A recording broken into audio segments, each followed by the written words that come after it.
এরকম মোটা। জিজ্ঞাসা করছে দেওর ভাবি শরীর ভালো? বলছে মোর ভাই জান খারাপ। তা বলছে একটু কম খাও। বলছে তোর দাদা কি খাওয়ায়? তা বলছে একটু গোশ কম খাও। বলছে সোনা লিভারে চর্বি, fatty liver, sugar, high pressure, thyroid সবকিছু বলছে খাই না।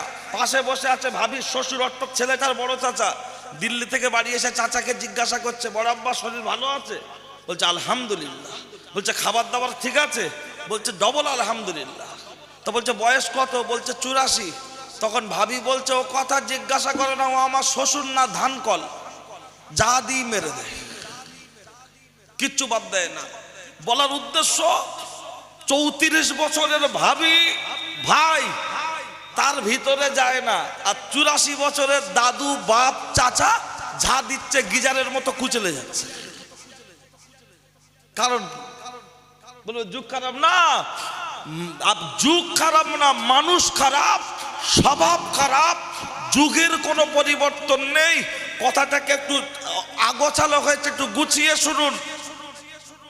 আগে রান্না হতো মাটির চুলো, কাঠের জাল, বাড়ির বাচ্চা কাচ্চা 5 জন 6 জন 7 জন। সেই সময় অভাব ছিল, বাড়িতে বাড়িতে কারেন্ট ছিল না। 40 বছর আগে আমাদের মায়েদের 7টা বাচ্চা মানুষ করার পরেও তাদের নামাজ এবং কোরআন শরীফ পড়া বন্ধ হতো না। এখন বাড়িতে বাড়িতে কারেন্ট, চলে গেলেই জ্বলে উঠছে এমার্জেন্সি অথবা ইনভার্টার। আপনার সবার হাতে তখন মিনি জেনারেটর। কারেন্ট চলে গেলে এরকম করছে, কি আবার বলছে ও জ্বলে যাবে, আর হাতে মোবাইল নিয়ে বলছে দুনিয়া মুট্টি মে হ্যায়। তো তারপরেও বাচ্চা কাচ্চা দুটো। প্রথম যদি খাসি বাচ্চা হয় বকরির জন্য 10 বছর রিস্ক নেবে না, আর প্রথম যদি বকরির বাচ্চা হয় আমার মা আবার তখন বলে ওর জাত খারাপ। কার বলছে? আমার বউকে। ও রক্তর দোষ। আরে গাই গরুর বছরে বছরে বাচ্চা হলে বংশ ভালো, ছাগলের জোড়া বাচ্চা হলে জাত ভালো।